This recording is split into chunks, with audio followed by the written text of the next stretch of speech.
Okay. Good morning, Caitlin. Hello, how are you? I am good. I am so happy that you were able to join me for our morning chat today. And the reason why I asked you to join me is because I wanted to talk to you about insurance, homeowners, car, because I find it very intimidating. I find it complicated. I find that the dictionary is like a foreign language to me, and I get a lot of questions as a real estate agent that I'm not able to answer. So I figured we'll have you on today, and I will ask everything, and then we can talk about common mistakes and things that people need to know about insurance. So just tell me a little bit about you and who you're with, and a little intro. Okay, sure. So, like you said, my name is Caitlin. I'm with Greater Penn Insurance, and I'm a part of a broker. So we have upwards of 20 plus carriers that we work with. So we're really able to shop the market really well when we look at insurance and trying to find our new buyers their best rates on their homeowners insurance. So it's a great benefit because I've previously worked for State Farm, and I think they're a great company, but it was really tough when I was, looking at trying to compare rates to other competitors that just had more options. So it's nice to be able to, get out there and see where we can best place coverage. So, insurance, it's very complicated when you don't deal with it all the time. So it's nice to know some of the basics when getting into everything and have somebody on your side to really walk you through the process. And that's kind of the benefit of our company, is that you're going to pick up the phone, call us, and it's the same person on the other line every single time. If not me, someone a part of our service team. So it's nice to have that individualized interaction for sure. I actually found it very helpful whenever I send you clients to shop for. I think it's always the best. So you get an opinion, and you are able to look at different options to see what may be one or two options that are the best for each client, because every client situation is different. So I definitely appreciate it. That's awesome. Yeah. Well, let's jump in and talk to me. What are some of the components of a general policy are that we need to know about? What are some of the important things? Sure. So there are some, basic limits and coverages that are a part of every policy. So anytime I get introduced to a new home buyer or a potential new client, we have the discussion of some of the details of the home. So I like to kind of over ask, and I pull up the MLS and I pull up all the details on the listing sites and just verify some important details like square footage, if the home has a basement, garage, how many bathrooms are in the home, the heating type, if there's a pool, if there's a trampoline. So all of the factors that we would need in order to try to get our most accurate rate possible.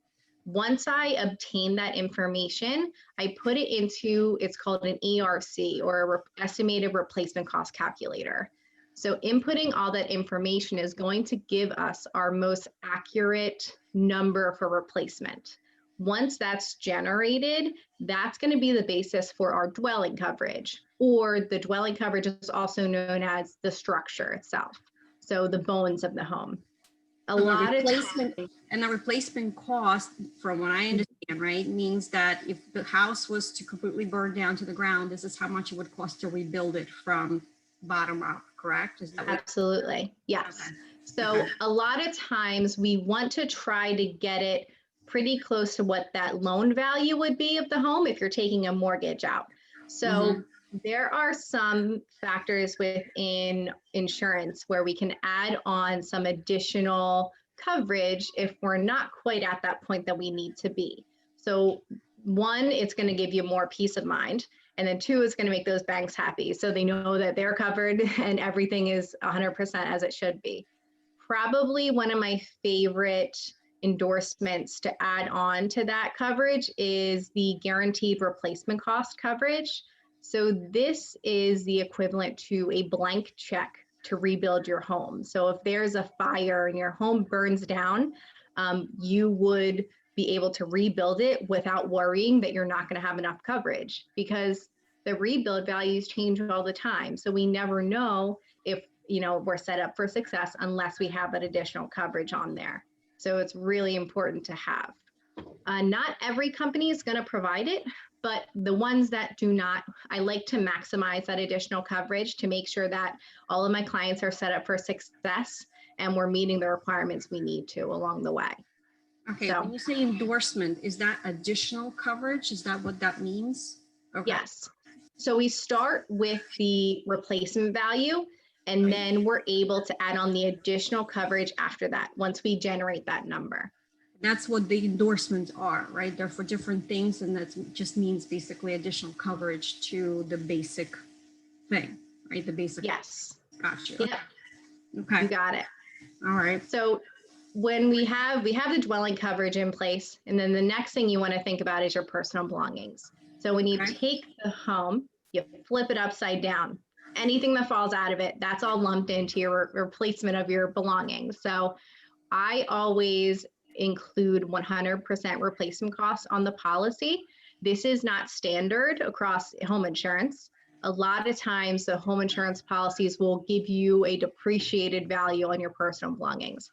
I don't like that. Yes, So yes, I've heard of that. Yeah, I'd rather see my clients set up for success in the event of a loss, because these are sudden and accidental situations. So I want to make sure that we have everything properly set up, and we're able to replace everything that you own. So Okay, that's going to be for that. So if we don't want to have a depreciated value of the things that we had in our home, we want like new things, whatever the cost of the new items will be to replace that. What is that called again? It would be 100% replacement value. So okay, it's another endorsement we can add on to the policy, and we'll be able to replace your items 100%. Awesome. Okay. So aside from those items, if you have certain items like jewelry or high value items that you would like specifically replaced on there, we would have to list them separately and have a appraisal documentation to back up those items to make sure that we're going to be able to give you the full value of those things. Give me an example of what people typically would include in those categories. Most commonly, I see engagement rings and wedding bands listed on there. I have also seen some musical instruments listed. Okay. Firearms is another one you can list on there as well. So there's just numerous things that you can have individually itemized. We just need to make sure that we have the proper documentation in order to show that, yes, this item is worth $10,000 and I want it replaced for this amount. So got it. Okay. All right. So those are the basic like structure and personal item coverages. Now we also have coverage for water instances. The first one is going to be for water backup coverage. So the water backup coverage is actually the #1 most denied insurance claim if you don't have this on your policy. 100% of my clients have it. It's too risky not to have unless you want to take the chance, but I don't suggest it. So this is going to cover you for any internal water backup into your home from any sewer, drain, or even sump pump failure if you have a basement and a sump pump in your basement. So you have this listed up to a certain limit. So it's in 5,000 increments. So it'd be 5,000, 10,000, and then so on. Typically, I suggest 10,000 being a good place to be. I think majority of my clients do have that amount, but I do have some scenarios if we have higher value homes where we have it listed a little bit higher. So that will be covering those items in the event of an internal water loss. Okay, general question, because every policy comes with a deductible, whether it's like 500 or 1,000. Does this deductible apply to everything, including your basic items as well as the endorsements that you're mentioning? No, it does not. So the general deductible I see is typically around $1,000. So you would pay the first 1,000 and then the insurance company pays everything above and beyond that, except in scenarios when you do have those itemized things listed on your policy. Typically you can choose a deductible, but I usually see 0. So you wouldn't have to pay anything to replace those special items. With So the, go ahead. now I was thinking specifically for the water backup, because it happens Mhm. so often. Will the deductible apply to that, or is this a zero deductible option? For the water coverage, it's anywhere between 500 and 1,000 is the general amount that I see. It does vary by company.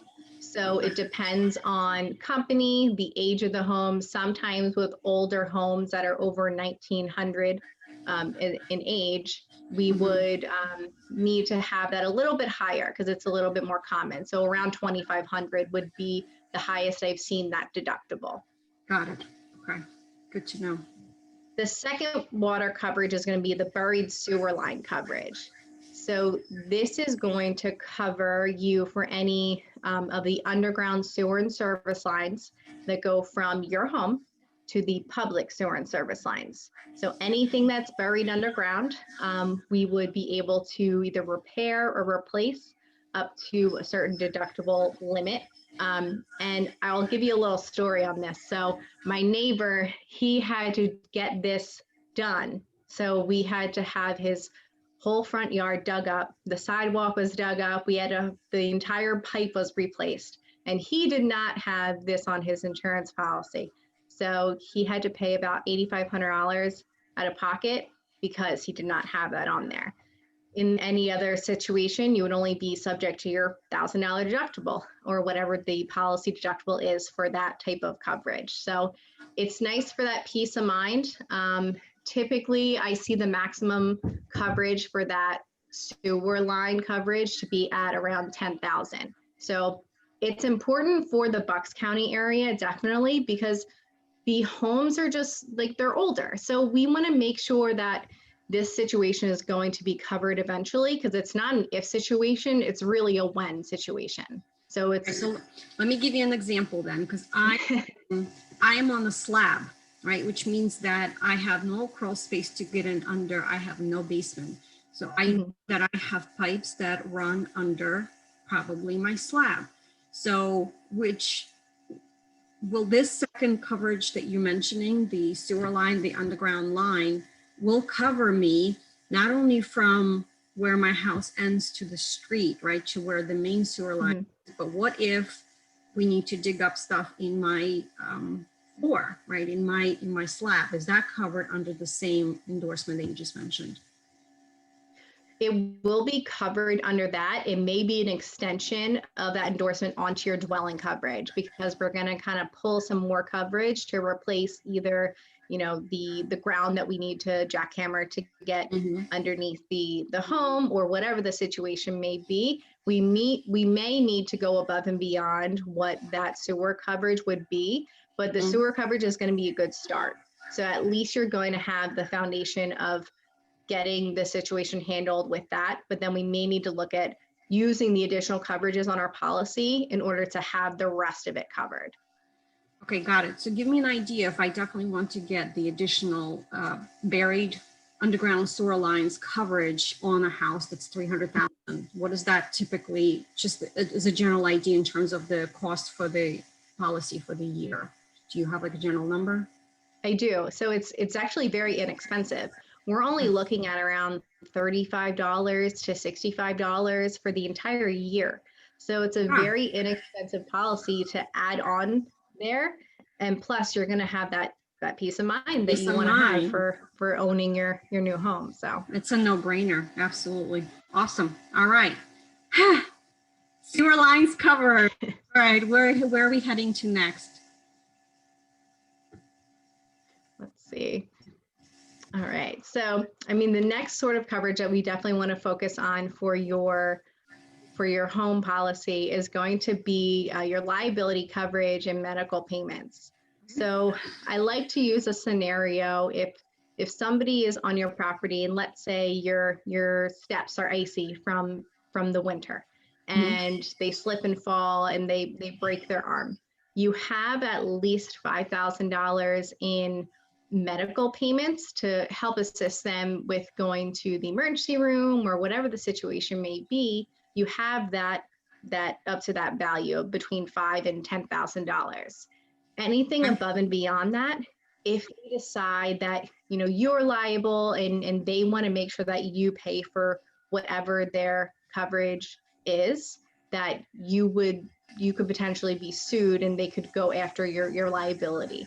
So we want to make sure that that liability coverage is as high as we can. So between 300,000 and 500,000, based off of the replacement value of your home, to make sure that we're protecting, your asset and protecting yourself. Got it. Let me give you another example. What if I have a contractor that's working in my house, and let's say they're on the roof, maybe they're doing siding, and they fall off, and then they decide to sue me? Am I protected in this case? You would be. Typically those types of situations that's going to come out of the contractor's insurance first, unless it was a situation where it was direct negligence on you, the owner.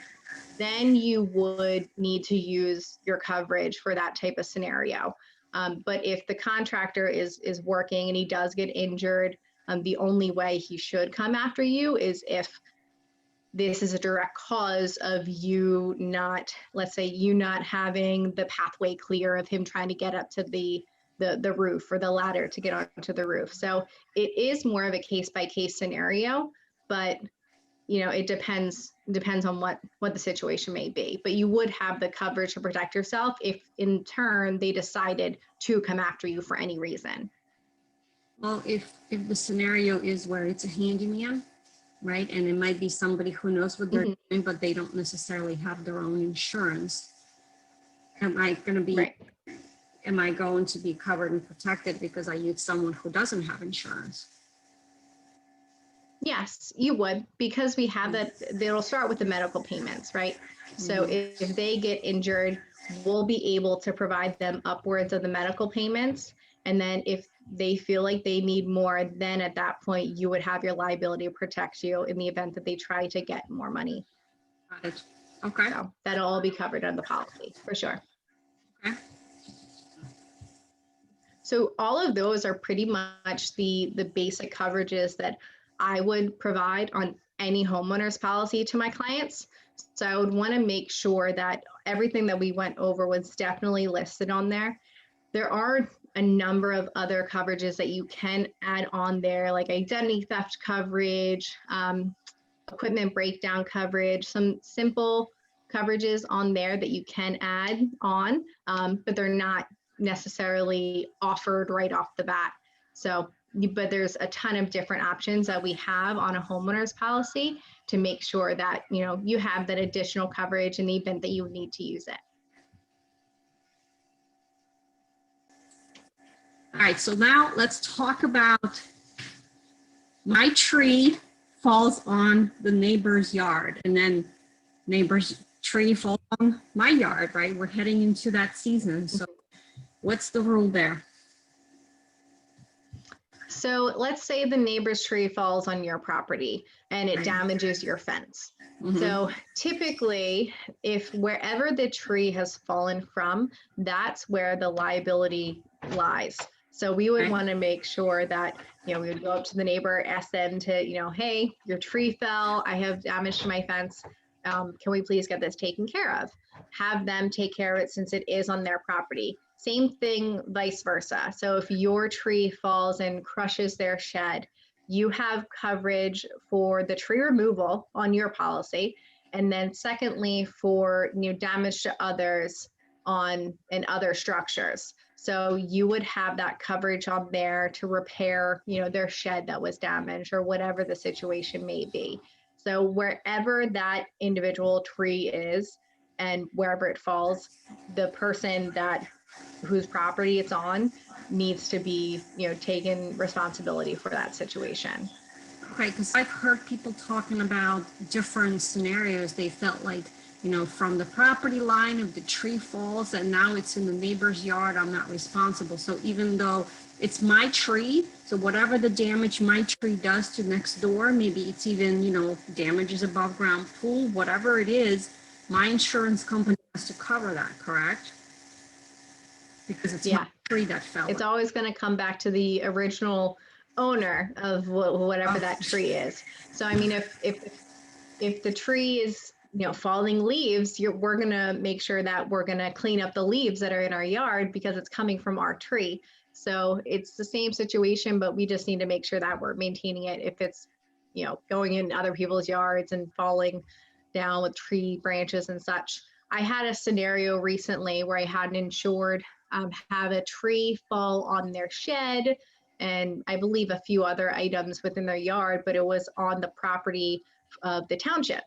So they actually called the township, they came out and assessed it, and the township went through their insurance. So it's nice to know where your property lines are in these situations. That way we can make sure that the right person is handling the situation and you're not paying out your deductible if it wasn't your fault. So that's typically the place where what we like to avoid for you. Does that apply to if I had a situation where the tree branch fell on the car and broke the windshield?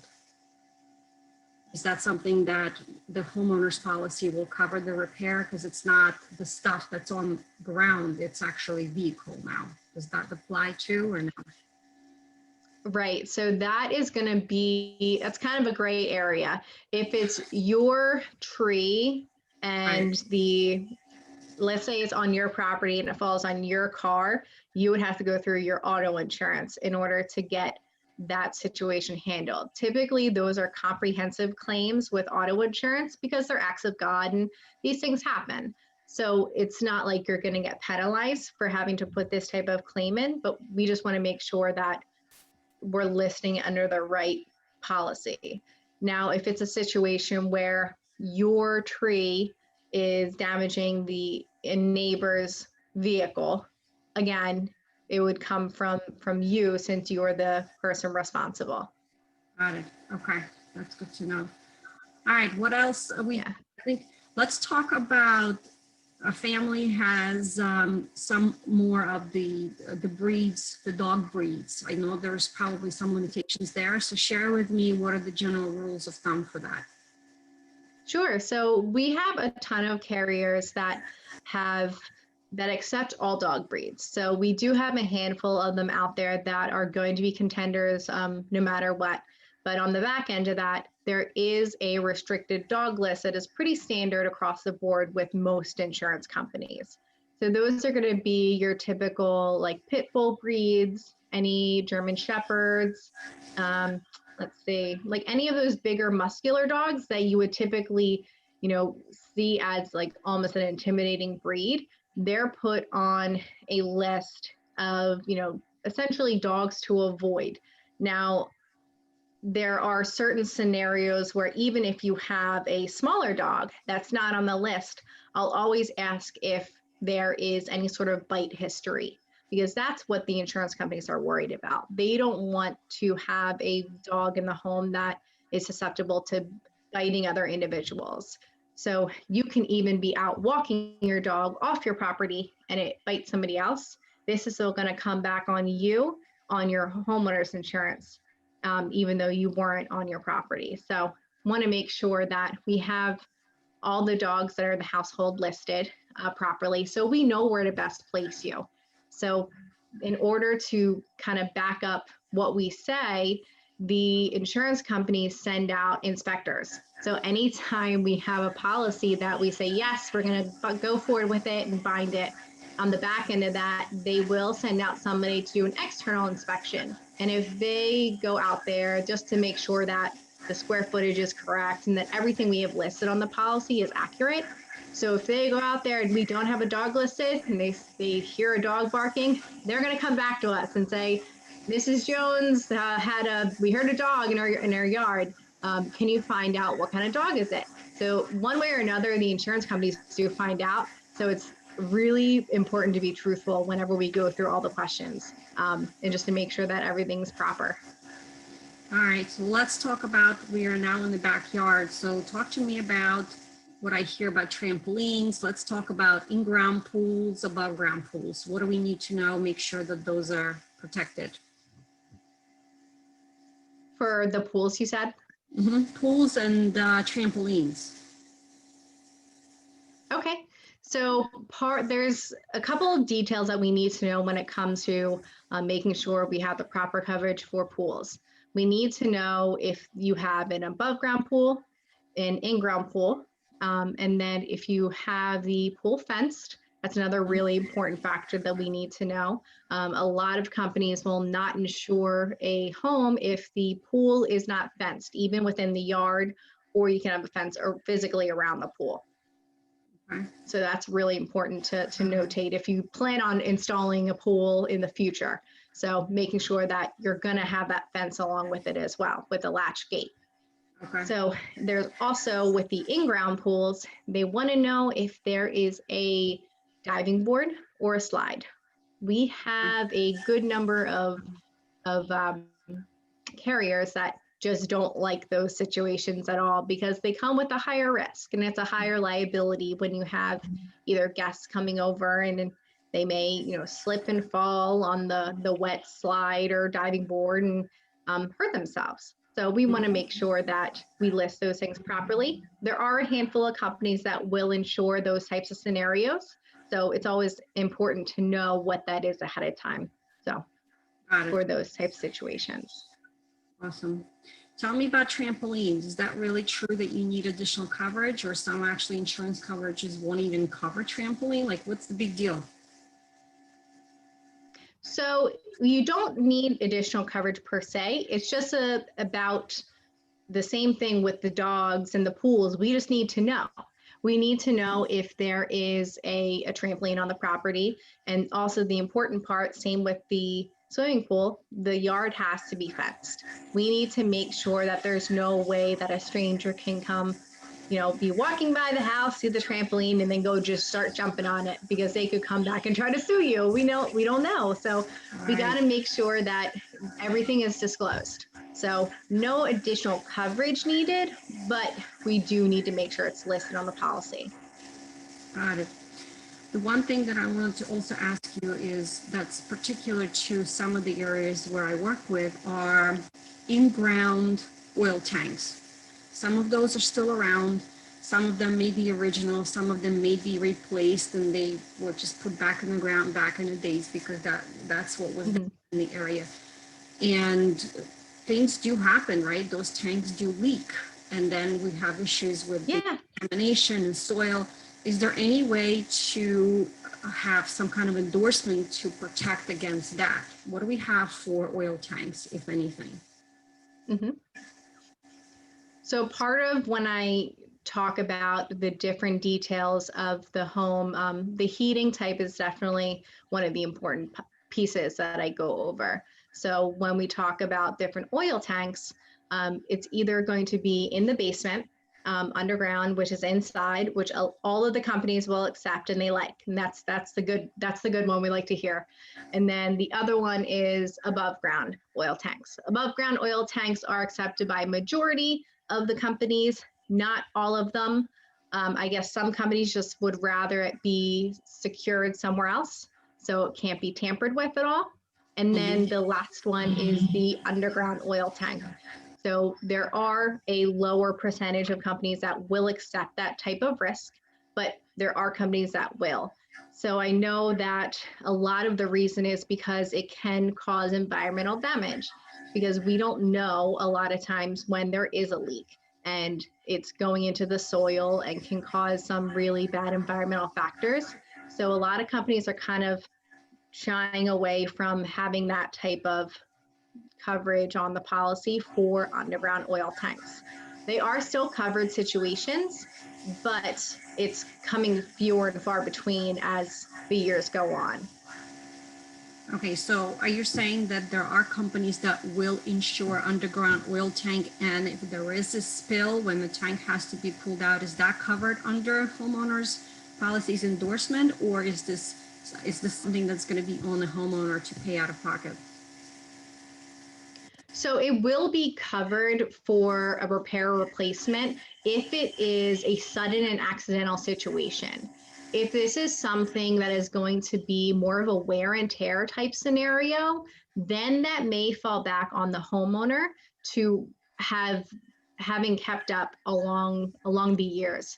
So that's why those inspections are so important too, because that way we know that the oil tanks are in good shape, because you don't, after you buy the house, I mean, the chances of you checking out your oil tank to make sure it's in good shape are pretty low, unless you know you need to fill a new one entirely. So we do have scenarios where those situations would be covered due to a covered peril, but not for wear and tear is the main takeaway here. Okay, so to paraphrase, is that if the tank is just old because it's been in the ground and the owner bought Mhm. it, they're like, I never replaced it, so there's a good chance that it's still original, never been replaced. That sounds like the wear and tear, and that is not going to be covered, correct? Correct. Yeah, it's just one of those gray areas with insurance, unfortunately, that we need to make sure we maintain our, appliances and heaters and making sure things are really up to date. So it gives us, better chance of a longer life of those items for one, and it's going to protect you in the long run to not have to give out a lot of expenses in the long run. So it's more expensive to fix an oil tank spill and the whole new oil tank than it is to just replace it and get a brand new one. Gotcha. Okay, so it sounds like that this is where the suggestion would be to work with the oil company and get that tank under their maintenance plan, Definitely. or that it is being tested on a regular basis. Got it. Okay. Yeah, for sure. All right, let's talk about septic systems and wells. What can you tell me about those? What do we need to know? How do we, because those are huge expenses, right? If we have a septic map, They are. have a tank in the ground, what about that? What about the leach field? And what about the piping, all of that that goes outside the house to that system? So we have a handful of companies that are going to cover any septic tank failures or any sort of scenarios that are specific to that. Not all of them will. So I would say probably 25% of our companies. So that's part of what I ask when we go over all the details is, do you have public water or is it a septic tank and well water?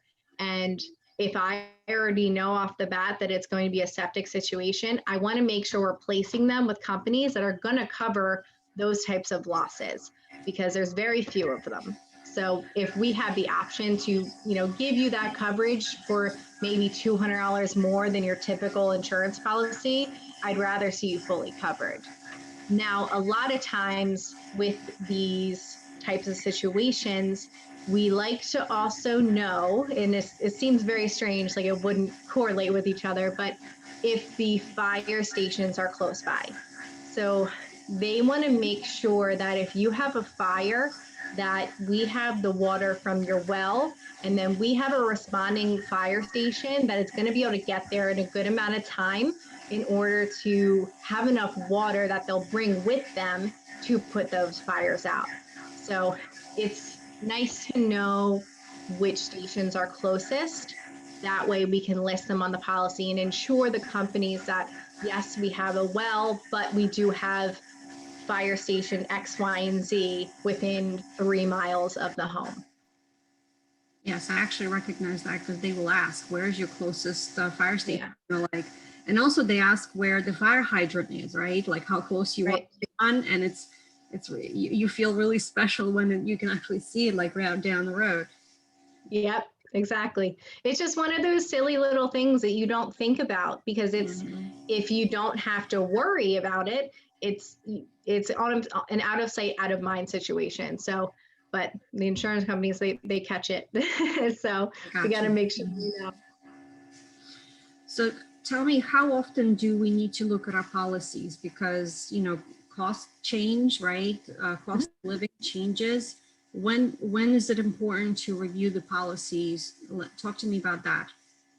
Sure. So the nice thing about being with my company specifically is we have a system where every year at your renewal, we see anytime there's any sort of change or increase on your policy itself. So every day we get a report showing, okay, Mrs. Jones's policy is renewing and her policy went up 2%. So we'll go in, take it, evaluate it for you beforehand and make sure that there's no major changes. At that point, if it only goes up a little bit, maybe 1 to 2%, I would leave it as is. Part of our rating factor when going through and quoting is the length of time you're with a carrier. The longer you're with a carrier, the better scores you get as an insurance score, and it gives you a better rate in the long run. So it's nice to be able to shop your coverage. I don't suggest doing it every year because it's not beneficial. The insurance companies kind of look at it as, you're not going to stick around for long, so we don't want to offer you the best rate, essentially. So maybe every couple of years, 2 to 3, just to evaluate your coverage, make sure that we have your enough dwelling coverage. So if you did updates to your home, you put all new hardwood floors in, we would like to know. That way we know that your replacement value of your home is as it should be. So, but my basic suggestion would be about 3 years, every 3 years, just to make sure that you're in the right place as far as coverage and, premium goes.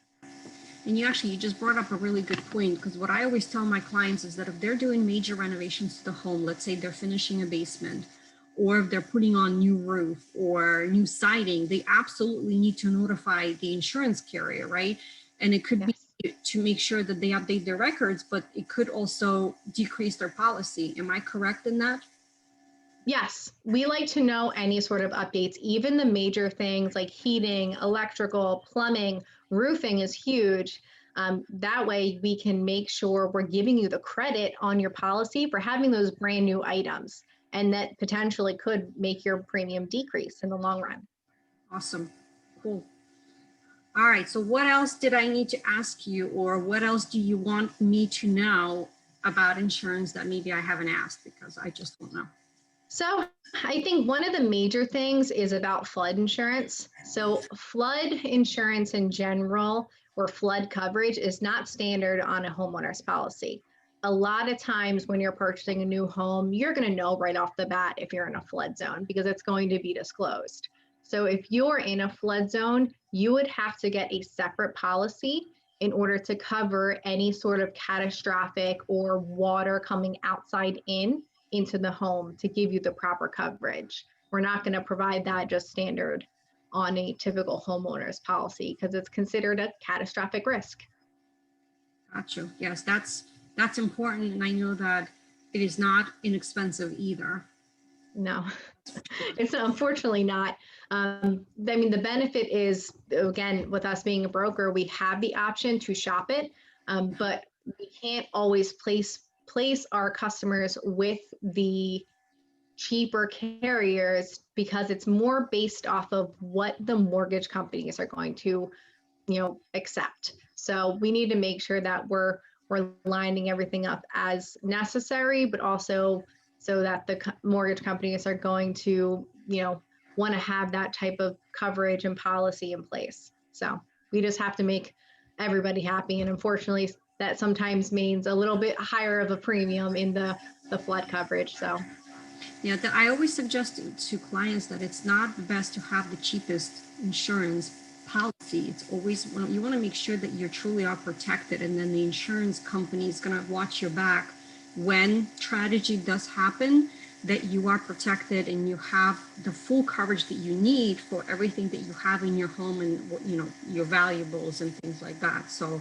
that's always been my approach, and I think the fact that you can shop different carriers is what makes it valuable, because then you can take a look at the client's unique situation and then make recommendations based on what's best for them and take a look at different options for them. So absolutely. Talk to me maybe what you see as some common mistakes that clients make when they are looking for insurance or they're shopping. So some of the common mistakes is, like you said, trying to find the cheapest option. The cheapest option really isn't the best. A lot of times, some other companies that I've seen, they'll try to give you very high deductibles. Just yesterday, I was talking to a potential new client. She said that, I was shopping with another company and the price was great, but my deductible is $5,000.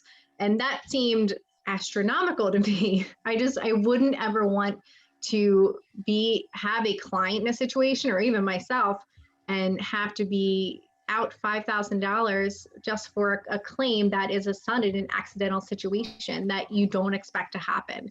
And not a lot of people have that amount of money aside for those types of situations because we're preparing for other things in life. And Absolutely. so really making sure that we're not just looking at price, that you have somebody in your court when you are shopping that is going to go over the coverages and going to make sure that they're working with you to make sure you're set up in place as necessary. So just to make sure you got a cheerleader. So to give you all the information you need. And then also, I think the other when you mentioned to me about dogs and trampolines, just being transparent and answering and being as truthful as possible on the questionnaire when you are trying to build the right policy package, just telling them that you have all these things. That way the insurance carrier knows what the best options are, right? Yes, absolutely.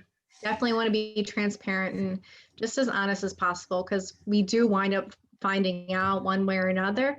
And I would rather see you set up for success from the get-go rather than 30 to 60 days later get a cancellation letter in the mail because we found out there's an excluded situation on the policy. Right. So just want to make sure that we're all on the same page. So, I mean, I'm trying to be the middleman for everybody. So I only know so much.